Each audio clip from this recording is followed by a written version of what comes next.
大家好，我係力高，歡迎大家收睇幾分鐘變專家。呢個節目係專門分享有關於飲食嘅文化同埋歷史。如果大家對呢方面知識有興趣嘅話，歡迎訂閱，逢星期日出片。多謝支持。今集嘅標題係講塔塔呢個菜式。我相信大家都知道，塔塔就係將生肉切碎，然後撈埋醬汁嚟食用。喺度問大家個問題先，你又知唔知道塔塔呢個菜式係出自邊一個國家嘅呢？等我俾啲回憶大家啦。塔塔呢個菜式經常都會喺歐陸式餐廳見到，食韓國菜嘅時候間唔中都會發現佢嘅蹤影。喺未開估之前，首先講下我第一次點樣認識呢個菜式先。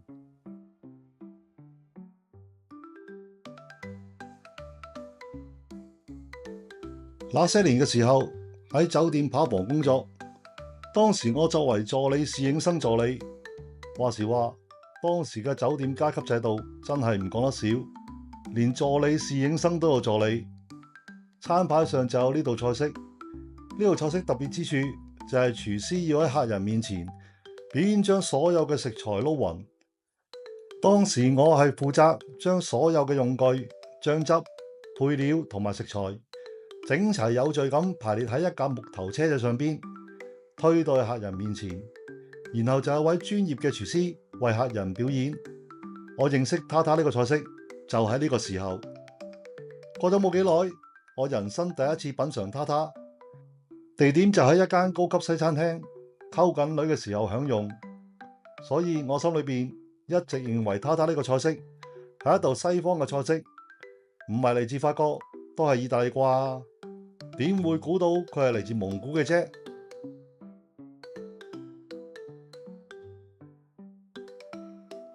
塔塔呢兩個字係嚟自法文 tarte， 意思係切碎咗嘅肉塊。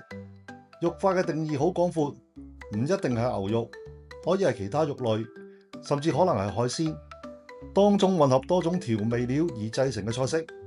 之所以有傳塔塔係蒙古菜，因為美國人類學家 Jack Rutherford 教授喺佢嘅著作《Genghis Khan and the Making of the Modern World》中提過，Tatar 呢個字當初係愛嚟形容蒙古民族嘅塔坦人，所以塔塔呢個名又可以翻譯成塔坦。自此之後，塔塔呢個菜式就被認定係來自蒙古。根據書中記載，當時嘅蒙古帝國裏邊嘅騎兵就會喺馬鞍底放一大嚿生肉，然後騎住隻馬去打仗。喺肚餓嘅時候，就會用把彎彎嘅蒙古匕首由嗰塊生肉度割啲肉出嚟食用。由於嗰塊生肉不停受住馬鞍同馬背之間嘅摩擦，令到肉質變得軟腍。歷史記載就到呢度，我就覺得好奇怪，咁樣騎住嚿肉又冇冷藏設備，嚿肉唔爛晒都臭啦。佢哋食完唔會肚屙嘅咩？關於呢一點，我有一個大膽嘅假設。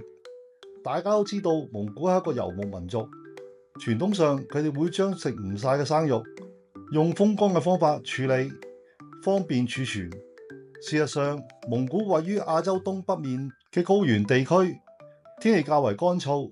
另外，根據蒙古全年氣溫記錄，日頭最高溫度都係得25度，但係一到夜晚，溫度可能跌至個位數，甚至負數。喺日夜溫差咁大，兼且天氣乾燥嘅地方，的而且確對保存食物係有一定幫助。聽完我呢個假設，你又認唔認同呢？可惜嘅係，我已經揾唔到任何文獻關於呢方面嘅資料。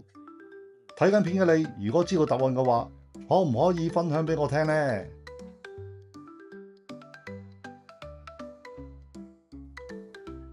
其實仲有第二個傳聞，塔塔之所以叫塔塔，係因為當初法國人食牛扒嘅時候，好中意攞一種醬，呢種醬裏邊有酸黃瓜成分，而酸黃瓜係由東歐地方傳入法國，而東歐人好多都係塔坦族嘅後代，所以就將呢種有酸黃瓜成分嘅醬汁叫做塔塔醬。就正因為塔塔醬呢個名嘅起源，所以好多人就認為塔塔呢個菜式名就係咁嚟。我就唔認同呢個講法，因為蒙古帝國統治歐亞時期喺13至15世紀，而塔塔醬裏邊主要嘅成分 mayonnaise， 即係蛋黃醬，係喺18世紀中後期先至開始出現。由於時間上嘅差異，塔塔呢個菜式名同塔塔醬並無任何關係。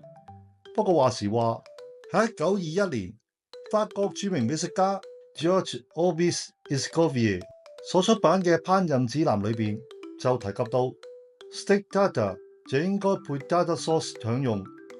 唔知你有冇興趣試下呢？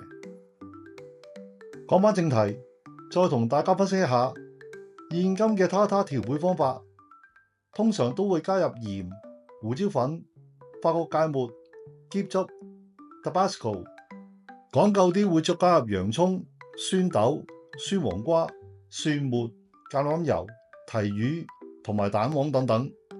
你睇下啲配料配搭係咪好歐陸式呢？所以我相信事實係，當蒙古帝國嘅版圖去到歐洲嘅時候，蒙古嘅飲食習慣就同當時歐洲嘅菜式嚟個 crossover。個情形可能係咁：當年蒙古食生肉嘅習慣傳到去法國嘅時候，法國嘅廚師覺得就咁食生肉唔夠 elegant， 就將啲生肉切碎，跟住就加下呢樣加下嗰樣，就演變成你家陣認知嘅塔塔。好似呢類飲食文化交流喺呢個世界上屢見不少例子。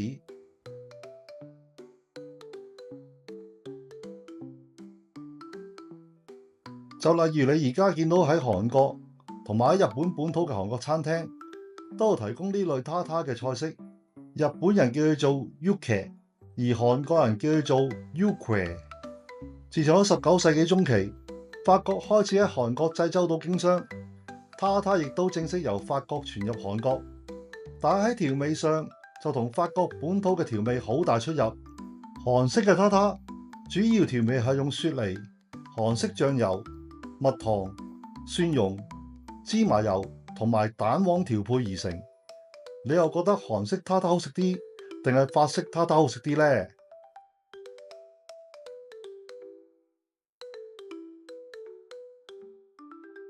仲有一點我想講下，大家唔知有冇留意塔塔呢個菜式喺唔同嘅餐廳有唔同嘅做法。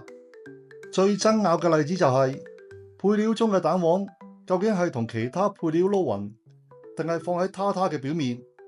喺我工作期間，我曾經見過客人同廚師喺度爭論呢個問題。睇緊片嘅你哋有咩裁決呢？不妨喺留言區分享一下。多謝各位收睇，喜歡呢條影片嘅話，記得 comment、like、share 同埋 subscribe。我哋下個禮拜日再見，拜拜。